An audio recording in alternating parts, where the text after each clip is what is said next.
Magre-resort po ba tayo sa rationing?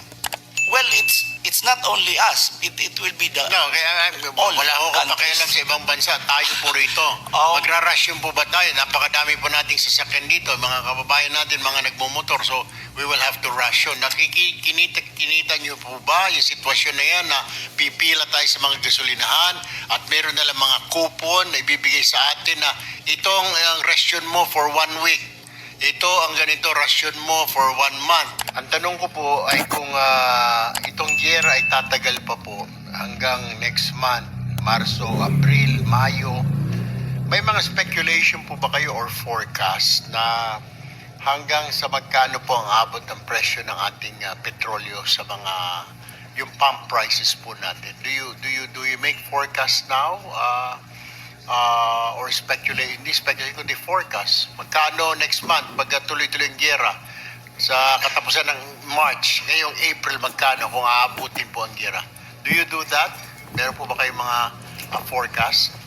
Ang forecast to masyadong tricky for us kasi nga kaya ng March 1 nung nag-present kami kay Secretary, ang lumalabas dun sa mga analyst, 5 to 10 US dollar per barrel lang ang forecast na increase. Pero ngayon, umabot na ho ang diesel around, yung diesel around 25 US dollar per barrel. So, I would really, there's a saying, sir, sorry for this saying, pero ito yung sabi kasi sa oil industry, only God knows doon sa sa movement talaga on a daily basis. So, the signal is the one that is the measure, the bar. For example, if pronouncements from the US, for example, would say na kakalma na or control na, yan ho ang pinaka-signal ho talaga na bababa na yung price. Eh, sinasabi po pag umabot ng $80 at hindi po ito po yung galing mismo sa Pangulo po natin na kailangan po niya ng emergency powers.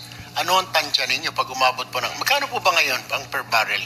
For example, in gasoline na lang, Mr. Chair, ang gasoline na yun is 106 US dollar per barrel ang international price. Diesel is 152. Kerosene would be 201. Way back last week, the gasoline is just 79.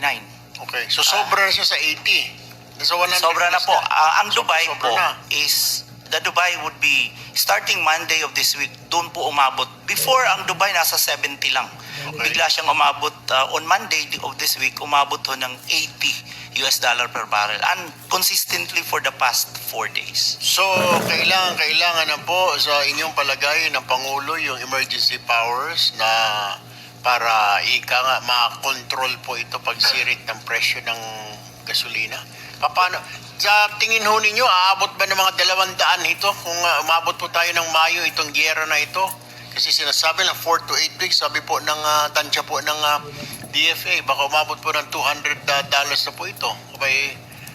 Well, sobra na ho ito. Mr. Chair, ang pinaka-the best to ay tingnan natin yung nangyari nung June 2022. This was the first na nangyari yung atake from among these 3 countries. Ganon din ang na-involve doon. But it took them like 3 to 7 days lang. Kasi US immediately said na enough na yan. So, at that time, sa 7 days na yan. But the conflict really is intensified on 3 days. Umabot ho ang price on June 2022. Ang Dubai was around 113. So ngayon nasa 80 ho tayo, 113 at that time. Ang gasolina umabot sa 148.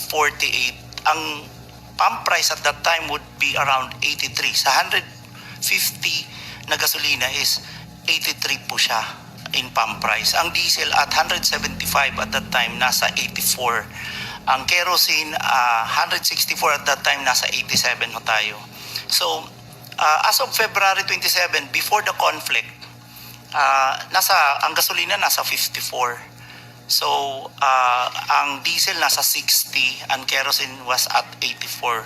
So, 83 at that time, less 54 before the conflict. So, hindi ho talaga malayo maabot yung 90 kasi this is much worse. Kailan po ito projection nyo ng Mga anong buwan ho ito kung tuloy-tuloy itong giyera? Bago mag-Abril or pagdating ng April?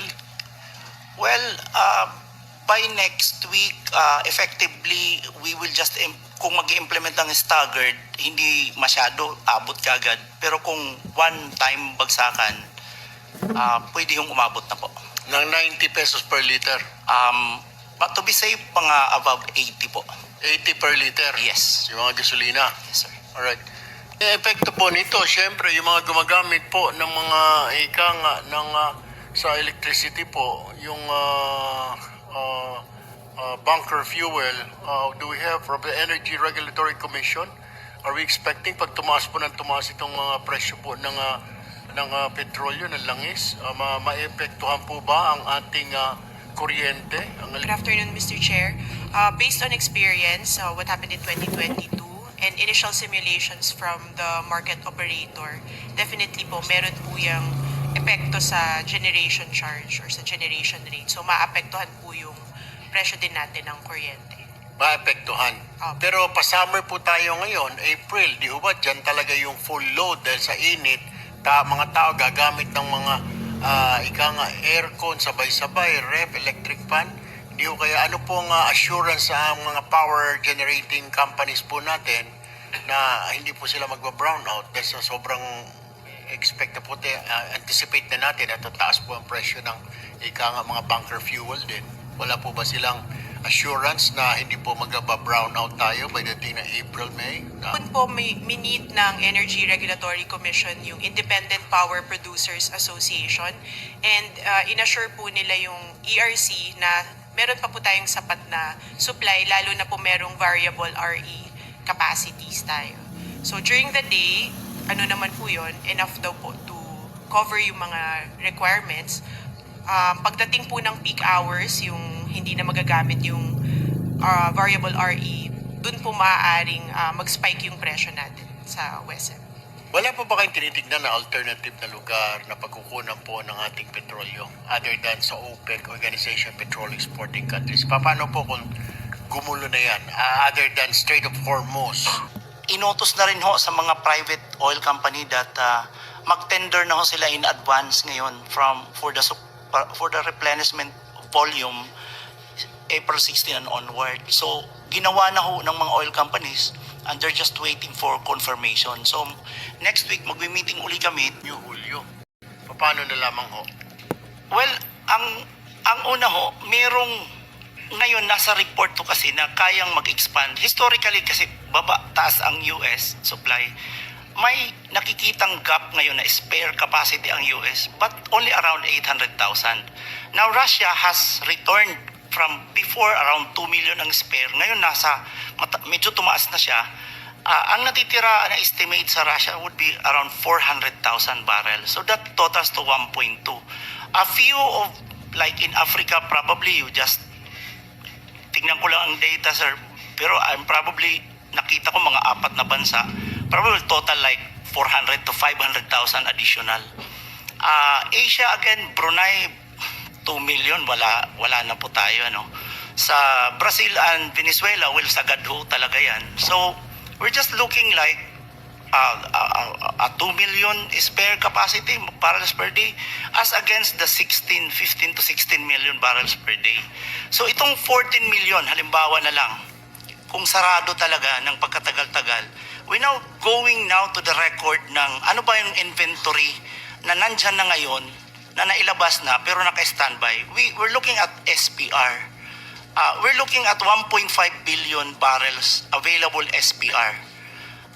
Kaya lang, very limited to, USA, China, some European countries, and Japan, South Korea, uunahin nila sarili nila. So, that's 1.5 billion. But in any case, that's 1.5 billion barrels. Ang on-water ngayon, which is ready for sale, is around 1 billion. 1 billion barrels per day. So, i-divide. Magre-resort po ba tayo sa rationing? Well, it's not only us. It will be the No, kaya all wala ko countries. pakialam sa ibang bansa. Tayo po rito. Oh. Magra-ration po ba tayo? Napakadami po nating sasakyan dito. Mga kababayan natin, mga nagmumotor. So, we will have to ration. Kinita niyo po ba yung sitwasyon na yan na pipila tayo sa mga gasolinahan at meron na lang mga coupon na ibibigay sa atin na itong ang ration mo for 1 week. Ito ang ganito ration mo for 1 month. Meron po bang ganun possibility? Have you looked into that? Mr. Chair, palagi ho talagang option na po yan. Nakalatag na ho yan sa contingency plan. At before we attempted that before, yung exercise na yan na merong rationing, pero that is really part of the demand side management. Kaya nga sabi niyo ho ngayon, ilan lang ba ang reserve natin? May reserve tayo sabi mo. Hanggang kailan? Ang nandyan ho ngayon is around Ilang araw? 50 days nga 50 ang days. atin. Opo. Pag naubos po yan 50 days, yung gera tumuloy-tuloy po, sumobra na ng 50 days. Ano pong option natin?